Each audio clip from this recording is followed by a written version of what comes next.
ఓడిపోవడం సెకండ్ ప్రాధాన్యత. ఇవాళ ఏదైనా సరే ఈసారి చంద్రబాబు నాయుడు గారు మాత్రం కళ్యాణ్ గారు ఇద్దరు కలిసే పోటీ చేస్తారు 90%. వాళ్ళు ఉత్తర భారతీయ జనతా పార్టీని వదిలేస్తే. ఇక వామపక్షాలు కూడా కలిస్తే 115 స్థానాల పైన ఈ డిసెంబర్ 2023 ఇవాళ ఎన్నికలు జరగవు, ఊహాజనితమైనది. బట్ ఇవాళ జరిగినాయి అనుకుంటే కనుక 115 స్థానాలు తక్కువ ఈ మూడు కూటమిలకి, ఈ కూటమికి వస్తాయండి. వామపక్షాలు, జనసేన, తెలుగుదేశం కూటమి పోటీ చేస్తే Janasena 115 plus. Okay. East and west కూడా నేను చెప్తాను, శ్రీకాకుళం, విజయనగరం, విశాఖపట్నం 34 సీట్లు ఉంటే 26-27 సీట్లు తక్కువ రావండి వాళ్ళ. ఈస్ట్ అండ్ వెస్ట్ కూడా 34 సీట్లు ఉంటాయి. మళ్ళీ చెప్తాను, 25 నుంచి 27-28 సీట్లు తక్కువ రావండి. ఇక్కడ 68 సీట్లు ఉంటాయి, 50 సీట్లు ఇక్కడే మినిమం ఇక్కడ వచ్చేస్తున్నాయి. కృష్ణా గుంటూరు జిల్లాలో 33 సీట్లు ఉన్నాయి. 33 సీట్లు మళ్ళీ 20 లోయెస్ట్, 25 కూడా రావచ్చండి. 20 సీట్లకి అయితే లోయెస్ట్ వస్తాయి. 75. ప్రకాశం జిల్లా నెల్లూరులో కనుక 10 సీట్లు వస్తే చెప్తే 85, ఇంకో 3 అక్కడ మెజార్టీ అక్కడ కనపడిపోయింది. అందువలన కానీ చిత్తూరు, కర్నూలు, కడప ఉమ్మడి జిల్లాల సంగతి చెప్తున్నాయి. 3 జిల్లాలు ఈ రోజుకి డిసెంబర్ కూడా వైఎస్ఆర్ కాంగ్రెస్ పార్టీ అత్యధిక స్థానాలు నెగ్గుతుందండి. రాయలసీమ 3 జిల్లాలు కూడా నెగ్గుతుంది. నెల్లూరు జిల్లాలో కోటమిరెడ్డి గారు కానీ ఆనం రామనాయుడు గారు చెప్తున్నారు 10 స్థానాలు తెలుగుదేశం వచ్చే అవకాశం ఉంటుందని. అది కూడా 20-30 మెజార్టీతో వచ్చేదని అనుకుంటా ఉన్నారు. కానీ వారి అభిప్రాయం వాళ్ళది, నేనే విభేదించాల్సిన అవసరం లేదు. కానీ అది అంత సాధ్యం కాదు. అందువల్ల ప్రకాశం జిల్లాలో కూడా 12 స్థానాలు 10-11 అని తెలుగుదేశం చెప్తున్నారు. ఖచ్చితంగా 4 స్థానాలు అక్కడ వైఎస్ఆర్ కాంగ్రెస్ పార్టీకి వచ్చే అవకాశం ఉంది మినిమం. ఈ నేపథ్యంలో ఖచ్చితంగా అనంతపురం జిల్లా మినహా రాయలసీమ జిల్లాల్లో ఈరోజు మళ్ళీ తెలుగుదేశం ఇంప్రూవ్ తగ్గవచ్చు. కానీ ఇది చెప్పిన తర్వాత నన్ను అడుగుతారు, మీరు ఏ పార్టీ కానీ దిక్కుమాల బ్యాచ్ ఒకటి ఉన్నారు కదండి, సన్నాస బ్యాచ్ ఒకటి ఉంటుంది. వీళ్ళకి పని పాట లేదు. వీళ్ళకు రాష్ట్రం భావితరాల కోసం, ప్రత్యేక హోదా కోసం ఉద్యమాలు చేయడం తెలీదు. మేము మొన్న విశాఖపట్నం, తర్వాత గుంటూరు, తిరుపతి, మళ్ళీ మీరు చూశారు కదా ఢిల్లీ వెళ్ళి ఇక్కడ ధర్నాలు, విద్యార్థి యువజన నాయకులతో కలిసి వెళ్ళి ధర్నాలు చేసాం. నిన్నే కదా, మొన్న కూడా అక్కడ ఢిల్లీలో ఉంది. అందుకని మేము ఉద్యమాలు ఎప్పుడు ఆపలేదు. కానీ నేను ఎవరికోటి ఏమన్నాను కూడా చాలాసార్లు చెప్తాను, ప్రతిసారి కూడా చెప్తాను. మీ నియోజకవర్గాలు ఏ పార్టీ అనేవాళ్ళకి స్పష్టంగా మీ నియోజకవర్గాల్లో ఆ పార్టీ అభ్యర్థి ఎవరైనా సరే, లేదా ఇండిపెండెంట్ అభ్యర్థి అయినా నీతి నిజాయితీ నిబద్ధత ఉన్న వాళ్ళకే ఓటేయండి. వాళ్ళు గెలుస్తారో గెలవతో సంబంధం లేదు. గెలిస్తే నెక్స్ట్ టైం వస్తుంది. నేను చెప్తాను, ఇప్పుడు నేనే పార్టీ చెప్పండి. ఇదే నా వాదన. ఈ రోజు కాదు, గత 20-30 సంవత్సరాల నుంచి ఇదే చెప్తున్నా. నీతి నిజాయితీ ఉండాలి. నిబద్ధత ఉన్నవాళ్ళు అక్కడ ఉంటాడు, అక్కడ జర్నలిస్ట్ ఉంటాడు, రిటైర్డ్ టీచర్ ఉంటారు, లేదా ఇంకొకరు ఉంటారు, లేదా పార్టీ అభ్యర్థులు మంచివాడు ఉంటారు. ఎవరు వాళ్ళకి వేయకుండా మీరు అక్కడ బొగ్గేసి బంగారం రావాలంటే వస్తుందా?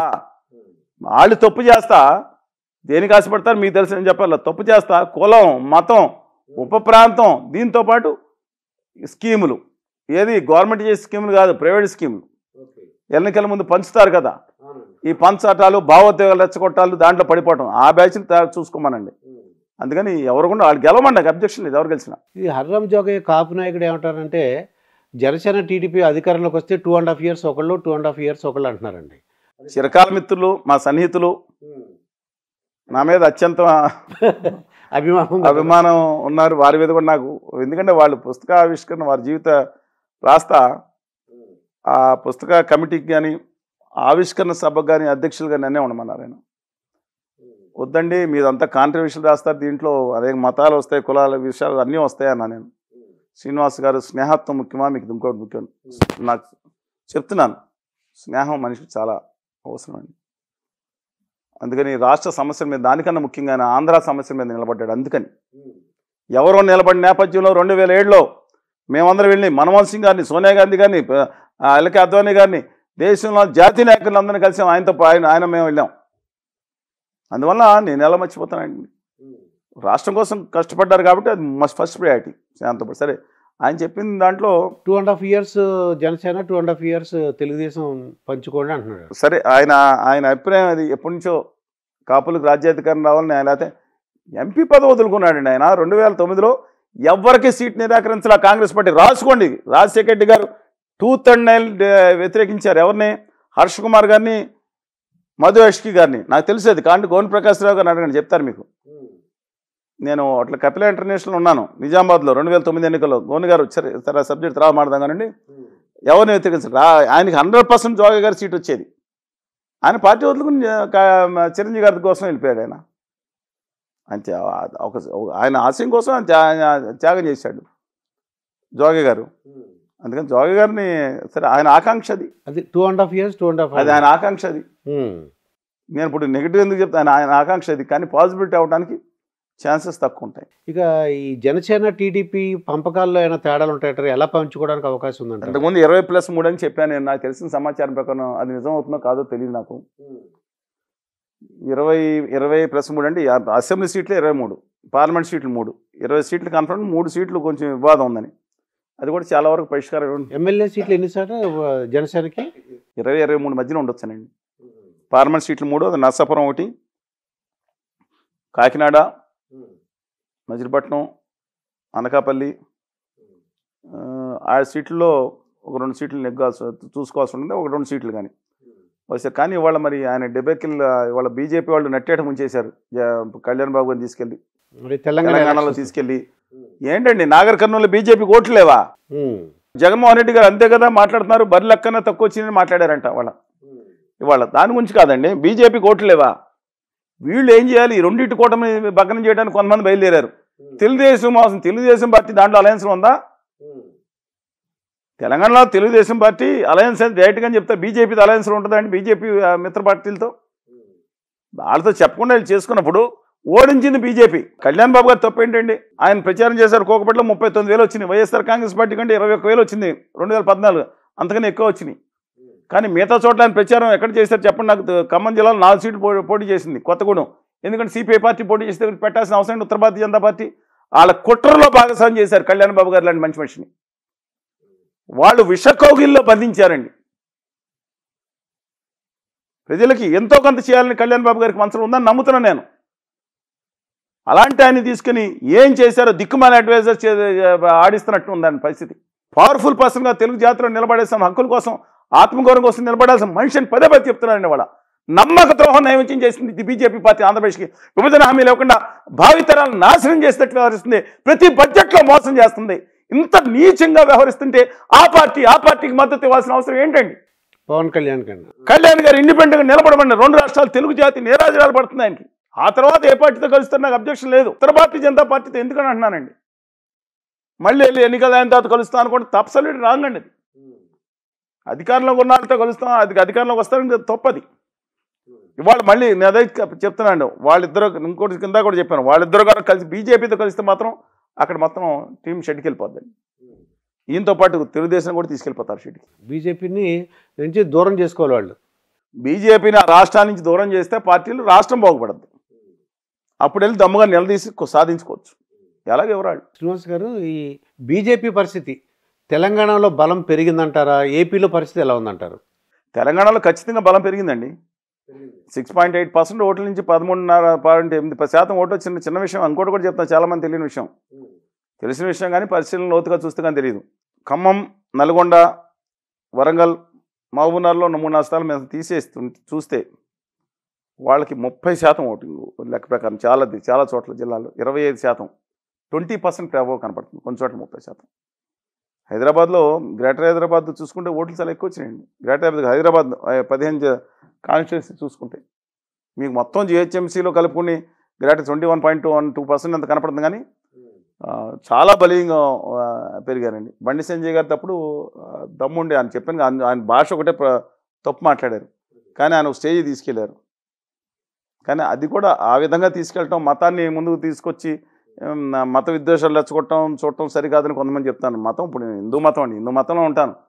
నా మతం గొప్ప మతం, అనంత గంగా గోదావరి ప్రవాహంలో సాగే ఒక గొప్ప జీవన విధానంగా భాషిల్తూనే మతాన్ని గౌరవించుకుంటాను మేము. కానీ హేటెడ్నెస్, ద్వేషం, మతం పేరు మీద, కులం పేరు మీద దిక్కుమాల రాజకీయం ఆడితే ఎవరు ఆడినా తప్పు అంట నేను. అందువల్ల వాళ్ళు తెలంగాణకు న్యాయం చేసి అధికారులు రావాలని కోరుకోవాలి. తెలంగాణకు ఒక నేషనల్ ప్రయారిటీ ఇవ్వాలి. తెలంగాణకి విభజన హామీలు అమలు చేయాలి. తోటి తెలుగు రాష్ట్రానికి ఆంధ్రప్రదేశ్కి నమ్మద్రోహం చేస్తున్నారు. సవరించుకుని అధికారంలోకి రావాలి కానీ ఇంకేంటండి. బట్ వాళ్ళు ఆంధ్రప్రదేశ్లో మాత్రం వాళ్ళు అధికారంలో 25 సీట్లకి 25 ఎంపీ సీట్లు వేయించుకున్నారు ఓట్లు.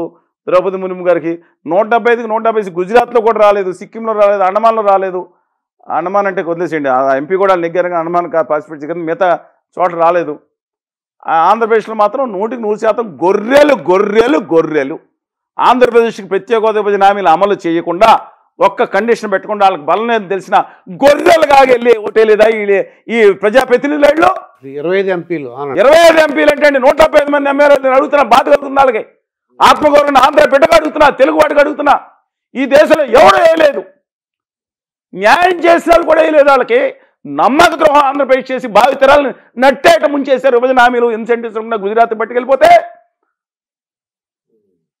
తీసుకెళ్ళి పరిగెత్తుకు ఆవిడ వచ్చి గౌరవనీయురాలు మునుము గారు వచ్చి ఆంధ్రప్రదేశ్లో చెప్పారు, నేను అడగకుండానే పరిగెత్తుకు వచ్చి ఇచ్చారని. సిగ్గు కూడా పడలేదండి ఆ మాటకి. వీళ్ళు నేను అన్న మాటకి బాధ కలిగిన తెలుగువాడి బిడ్డగా 10 సంవత్సరాల తర్వాత నేను ఇవాళ రాజకీయ అభిమానులు ఉన్నా సరే 10 సంవత్సరాల తర్వాత ప్రతి ఒక్కళ్ళు తమ గుండెల్లో నేను అన్నమాట గుర్తుంచుకో, తెలుగు జాతి ఆత్మగౌరవాన్ని ఢిల్లీ పాదశాల దగ్గర తాకట్టు పెట్టించేటట్టు బలవంతం చేసుకున్న పార్టీ అది.